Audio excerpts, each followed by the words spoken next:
Hello students, very good morning to all. Today we will continue your second unit of history, art and architecture of Tamil Nadu. Come on, let's see what's next. The next part of your reduced syllabus is sculptures. Sculpturesனா சிற்பங்கள் அப்படின்னு அர்த்தம் தமிழ்ல. The walls of the caves are decorated with the bas relief of the gods and goddesses. குடைவரை கோவில்கள் நான் சொல்லியிருக்கேன் ஏற்கனவே ஒரு பெரிய பாறையை வெட்டி எடுத்து தங்களுக்கு தேவையான கோவில் மாதிரி வடிவமைக்கிறது அதுக்கு பேர் தான் குடைவரை கோவில்கள்னு பேரு அதனுடைய சுவர்கள் பார்த்தீங்கன்னா இறைவர்களுடைய புடைப்பு சிற்பங்கள் காட்ஸ் அண்ட் காடசஸ் அவங்களுடைய புடைப்பு சிற்பங்களாக அலங்கரிக்கப்பட்டிருக்காங்க செதுக்கி வச்சிருக்காங்க இந்த case of structure temples the walls of the sanctums are free from image decorations கோவில்கள் அப்படின்னு எடுத்துக்கிட்டிங்கன்னா அதனுடைய சாங்டம்ஸ்னா கருவறை கர்ப்ப கிரகம்னு பேர் கடவுளினுடைய சிலை எங்க அமைஞ்சிருக்குதோ அது வந்து கர்ப்ப கிரகம் சாங்டம்ஸ்னு அழைக்கப்பட்டது அதனுடைய சுவர்கள்ல பாத்தீங்கன்னா எந்த ஒரு இமேஜும் இல்லை அதை பிளைனா வச்சிருக்காங்க அதுக்கு பதிலாக என்ன பண்ணிருக்காங்க instead the super structures and the pillars have the sculptures அதன் கருவறையின் மீது உள்ள விமான பகுதி அதாவது கோபுரம் அப்புறம் அங்க உள்ள பில்லர்ஸ் இதுல எல்லாம் பாத்தீங்கன்னா சிற்பங்க வேலைப்பாடுகள் அதிகம் காணப்படுது the sculptures look majestic having elaborate soldiers, slim bodies, beautiful ornaments and high crowns. அதில் செதுக்கப்பட்டுள்ள சிற்பங்கள் பார்த்தீங்கன்னா எப்படி இருக்குதுன்னா கம்பீரமாகவும் அப்புறம் எலாபரேட் சோல்ஜர்ஸ் அகன்ற தோள்களுடனும் ஸ்லிம் பாடிஸ் ஒல்லியான ஒடிசலான உடல் வாக்குடனும் பியூட்டிஃபுல் ஆர்னமெண்ட்ஸ் ரொம்ப சூப்பரான நகையெல்லாம் போட்டுட்டு ஹை க்ரௌன்ஸ் அதாவது உயரமான கிரீடத்தோட ரொம்ப அழகாக காட்சியளிக்குது அங்கே உள்ள சிற்பங்கள்லாம் கீழே பிக்சர் கொடுத்துருக்காங்க பாருங்க உங்களுக்கு அதில் உள்ள சிற்பங்கள்லாம் எப்படி இருக்கு பார்த்தீங்களா இந்த மாதிரி தான் அந்த காலத்துல சிற்பங்கள் எல்லாம் இருந்திருக்குது Thiruparankundram Anaimalai and Kazhugumalai have the bas relief of many deities Shiva Vishnu Brahma Parvati Subramanya Ganapati and Dakshinamurthy Thiruparankundram Anaimalai Kazhugumalai இந்த ஊர்கள் எல்லாம் பாத்தீங்கன்னா நிறைய குடைவரை கோவில்கள் காணப்படுது அந்த குடைவரை கோவில்கள் எல்லாம் சிவபெருமான் விஷ்ணு பகவான் பிரம்மன் பார்வதி சுப்பிரமணியன் கணபதி தட்சிணாமூர்த்தி போன்ற கடவுளுடைய சிலைகள் எல்லாம் வைத்து வழிபட்டிருக்காங்க அன்னைக்கு These are some remarkable images of the cave temples. Many early Pandya images unearthed from Madurai and its surrounding areas are now in Thirumalai Nayakar Museum at Madurai. இந்த சிலைகள் எல்லாம் சிறந்த ஒரு எடுத்துக்காட்டா இருக்குது கூடவே இயர்லி பாண்டியா இமேஜஸ் முற்கால பாண்டியர்களுடைய காலத்திய சிற்பங்கள் எல்லாம் நம்மளுடைய அகழ்வாராய்ச்சியின் மூலியமா கண்டெடுக்கப்பட்டிருக்குது அந்த மாதிரி கண்டெடுக்கப்பட்ட சிலைகள் எல்லாம் இன்னைக்கு இருக்கக்கூடிய மதுரை திருமலை நாயக்கர் மியூசியம் அருங்காட்சியகத்துல வைத்து பத்திரமா பாதுகாத்துட்டு இருக்காங்க அந்த தகவலை தான் உங்களுக்கு இங்க சொல்லியிருக்காங்க நெக்ஸ்ட் நம்ம பார்க்க போறது ஏலி சோலா ஈபாக் உங்களுடைய ரெடியூஸ்டு சிலபஸ் படி நீங்க நம்ம நெக்ஸ்ட் பார்க்க போறது ஏலி சோழா ஈபாக் முற்கால சோழர்கள் காலம் அது என்னப்பா முற்கால சோழர்கள் காலம் The Cholas came to limelight in AD 850 under Vijayalaya Chola and continued to govern the region for about 400 years. கிபி 850ல பாத்தீங்கன்னா அதாவது கிபி 850ல விஜயாலய சோழன் காலத்துல முக்கியத்துவம் பெற சோழர்களுடைய ஆட்சி காலம் வந்து ரொம்ப முக்கியத்துவம் பெற ஆரம்பிக்குது அப்பதான் ரொம்ப பிரபலம் அடையுது சோழர்களுடைய ஆட்சி தொடர்ந்து பாருங்க 400 ஆண்டுகள் அந்த ஏலி சோழாஸ் வந்து நம்மள ரூல் பண்ணிருக்காங்க இந்த இடத்துல ஆட்சி புரிந்திருக்காங்க For the Yeli Chola epoch, the temple at Darapuram near Dindivanam in Tamil Nadu is worth mentioning. இவங்களுடைய காலத்து கல்வெட்டுகள் கட்டடக்கலைன்னு பார்த்தீங்கன்னா எதை உதாரணமா சொல்லலாம் அப்படின்னா திண்டிவனத்துக்கு பக்கத்துல இருக்கக்கூடிய தாதாபுரம் அப்படிங்கிற ஊர்ல அமைஞ்சிருக்கிற கோவில் தான் ஒரு சிறந்த எடுத்துக்காட்டா இருக்குது ஏலி சோழாசுடைய கட்டிடக்கலைக்கு இந்த early Chola architecture follow the style of Sembiyan Mahadevi இவங்க எந்த ஸ்டைல ஃபாலோ பண்ணாங்க அப்படின்னா the style of Sembiyan Mahadevi கட்டடக்கலை ஸ்டைல ஃபாலோ பண்ணிருக்காங்க செம்பியன் மகாதேவி அப்படிங்கிறவங்க சோழ மன்னர் காலத்துல வாழ்ந்த ஒரு அரசி ஒரு ராணியோட பேர் தான் செம்பியன் மகாதேவி இவங்க என்ன பண்ணாங்க இவங்களுடைய ஆட்சி காலத்துல அப்படின்னா நிறைய ஹிந்து சமய கோவில்களை எழுப்புறது புதுசா கட்டுறது அப்புறம் ஏற்கனவே இருக்கிற கோவிலை சீரமைக்கிறது இதுதான் அவங்களுடைய தலையாய பணியா இருந்தது அதிகமான எண்ணிக்கையிலான கோவில்களை கட்டியிருக்காங்க சீரமைச்சிருக்காங்க இந்த செம்பியன் மகாதேவி அரசி எல்லா கோவில்களையும் பாத்தீங்கன்னா ஒரே மாதிரியான ஸ்டைல ஃபாலோ பண்ணிருக்காங்க சோ அதனால என்ன பண்ணாங்க இவங்க காலத்துல கட்டப்பட்ட எல்லா கோவில்களையுமே இவங்களை செம்பியன் மகாதேவி ஸ்டைல் அப்படின்னு சொல்லி ஒரு பிரிவாவே பிரிச்சுக்கிறாங்க அந்த அளவுக்கு அவங்க அவ்வளவு எண்ணிக்கையிலான கோவில்களை கட்டமைச்சிருக்காங்க சீரமைச்சிருக்காங்க temple with increased number of devakoshta figures can be classified as belonging to the Symbian style இவங்க என்ன மாதிரியான ஸ்டைல ஃபாலோ பண்ணாங்கன்னா, தேவகோஷ்டா அப்படின்னா மாடக் குழிகள், அதாவது விளக்கு ஏத்தி வைக்கிற மாரி மாடக் குழிகள வச்சு அமைக்கிறது. கோபுரங்கள்லயும் சரி, தூண்கள்லயும் சரி, மாடக் குழிகள வைத்து கட்டுமானம் செய்றது. அதுதான் இவங்க இவங்க ஃபாலோ பண்ணியிருக்காங்க. அந்த ஸ்டைலுக்கு தான் செம்பியன் ஸ்டைல் அப்படின்னு, செம்பியன் மகாதேவி ஸ்டைல் அப்படின்னு பேரே வந்துருச்சு. Thirupurambiyam is an illustrious example of early temples that was refashioned in the days of Sembiyan Mahadevi. திருப்பரங்குயம் அப்படிங்கிற ஒரு ஊர்ல இவங்களால மறுசீரமைக்கப்பட்ட கோவில். ஆல்ரெடி ஏற்கனவே இருந்த கோவில இவங்க சீரமைச்சிருக்காங்க. இந்த ஸ்டைல ஃபாலோ பண்ணி. இது ஒரு மிக சிறந்த ஒரு எடுத்துக்காட்டு இவங்களுடைய கட்டடக்கலைக்கு. கீழ குடுத்துருக்காங்க பாருங்க. திருப்பரம்பியம் டெம்பிளோட பிக்சர் குடுத்துருக்காங்க இல்லையா? அதுல பாருங்களேன், வெறும் நெ ஜூம் பண்ணி காமிக்கிறேன் பாருங்க. நெறைய சிலைகள் இல்லாம வெறும் மாடக் குழிகளா இருக்கு பாருங்க. மாடக் குழிகள் நெறைய இருக்கு பாருங்க. நெறைய கடவுளோட சிலைகள் கிடையாது. அ எ நெறைய பார்த்தீங்கன்னா, மாடம் மாடமா இருக்குது இல்லையா? அதுலலாம் விளக்கேத்தி வச்சிருப்பாங்க அப்படின்னு நெனைக்கிறேன். அது அலங்காரத்துக்காக வேண்டி. அதனால தான் அவங்க இந்த ஸ்டைல ஃபாலோ பண்ணி கட்டியிருக்காங்க. இதுதான் திருப்புரம்பியம் டெம்பிளோட பிக்சர்.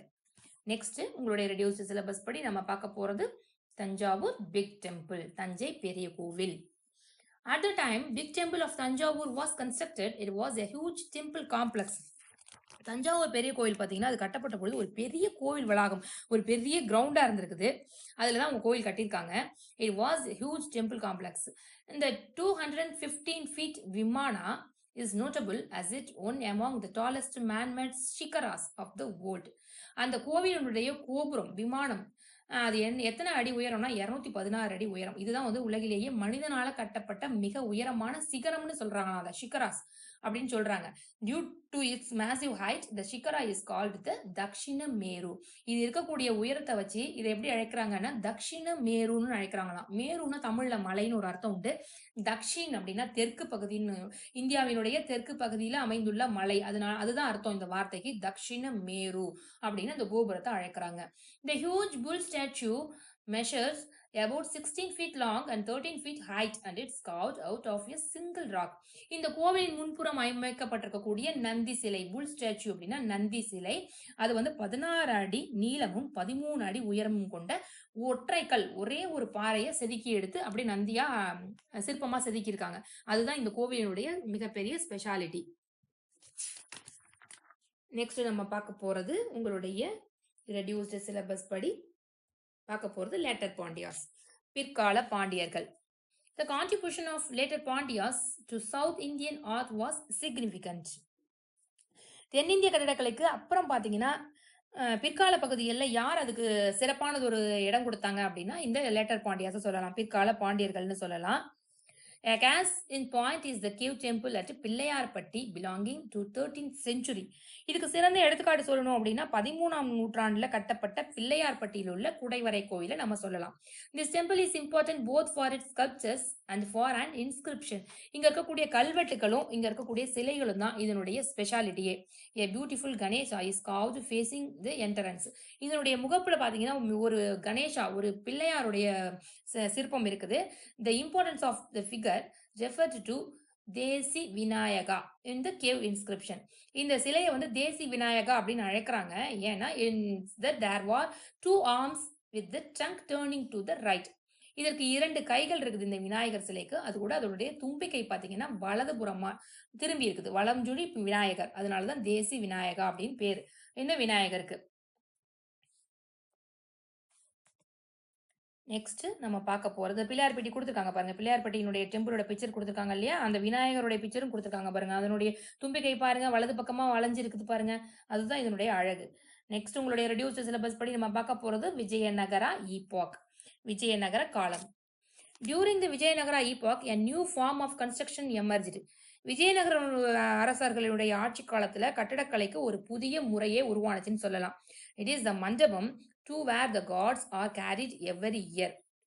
என்ன ஸ்பெஷல் அப்படின்னா கோவில்கள்ல மண்டபம் கட்டுறது அப்படின்னு ஒரு புது முறையை கொண்டு வந்தாங்க. Pillared outdoor mandapams are meant for public rituals with the ones in the east serving as the waiting rooms and devotees. With around the large temples. ஒரு பெரிய கோவிலினுடைய கிழக்கு பக்கத்துல பாத்தீங்கன்னா மண்டபம், மக்கள் பார்வையிடுறதுக்கான இடம், இதெல்லாம் வச்சு சிறப்பா கட்டியிருந்தாங்க. இந்த mandapams attract attention for its monolithic pillars. இந்த மண்டபத்துக்கு எதுக்கு அழகுன்னா ஒற்றை தூண்கள் அங்கங்க பாத்தீங்கன்னா ஒரு தூண் போட்டு தாங்கி நின்றுட்டு இருக்கும். மிகப்பெரிய பிரம்மாண்டமான தூண்கள். அதுதான் இதனுடைய ஸ்பெஷலே. On this pillars are sculptured horses, lions and the gods. ஒவ்வொரு தூண்லயும் பார்த்தீங்கன்னா, அழகான சிற்ப வேலைப்பாடுகளுடன் இருக்கும். குதிரைகள், சிங்கங்கள், அப்புறம் கடவுளுடைய உருவங்கள்லாம் செதுக்கப்பட்டிருக்கும்.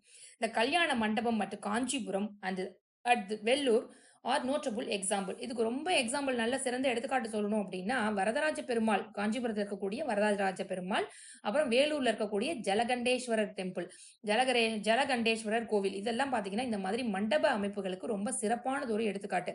இந்த மண்டபங்கள்ல பார்த்தீங்கன்னா, கடவுளுடைய சிலைய வந்து வருஷத்துக்கு ஒரு முறை வெளியில கொண்டு வந்து வச்சு, அது ஒரு உற்சவமா, ஒரு திருவிழாவாவே கொண்டாடுனாங்க மக்கள் எல்லாம். The most celebrated of this மண்டபம் is Temple of Madurai in the புது மண்டபம். ரொம்ப பாப்புலரா நீங்க தெரிஞ்சுக்கணும் அப்படின்னா, மதுரையில இருக்கக்கூடிய புது மண்டபம் அப்படிங்கிறத தெரிஞ்சுக்கலாம். இங்க பக்கத்திலேயே குடுத்துருக்காங்க பாருங்க. மண்டபத்துடைய பிக்சர்லாம் உங்களுக்கு பார்க்கறதுக்கு ரொம்ப அழகா இருக்கும். வெல்லூர் ஜலகண்டேஸ்வர் டெம்பிளுடைய கல்யாண மண்டபத்தோட பிக்சர் குடுத்துருக்காங்க பாருங்க. ஒரு பெரிய மண்டபமா இருக்கு. அந்த மண்டபத்த தூண்கள், பில்லர்ஸ் தாங்கிட்டு இருக்கு. ஒவ்வொரு பில்லர்லயும் பாருங்க, எவ்வளவு சிறப்பான சிற்ப வேலைப்பாடுகள்லாம் செதுக்கியிருக்காங்க கருங்கல்ல. இதுதான் இதனுடைய அழகே.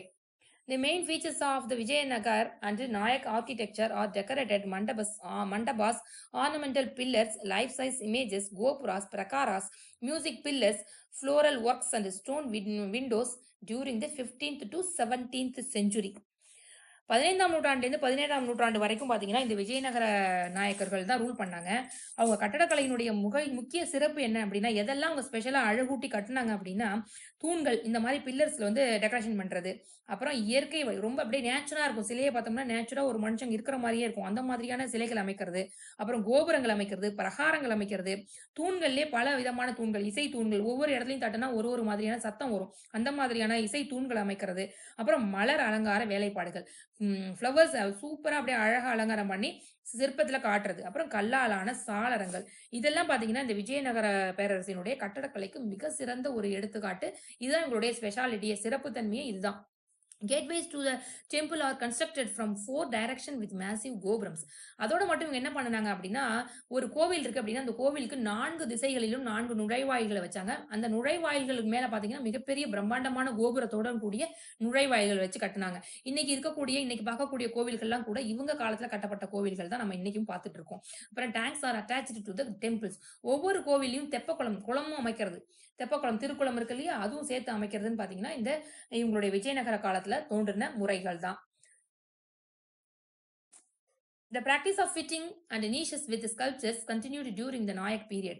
இதே முறை பார்த்தீங்கன்னா, அடுத்து இது விஜயநகர ஆட்சிக்கு பிறகு வந்த நாயக்கர் காலத்துல கூட இந்த முறையே தொடர்ந்து ஃபாலோ பண்ணாங்க. There was an increased use of major sculpted figures as found at the அழகிய நம்பி டெம்பிள் at திருக்குறுங்குடி.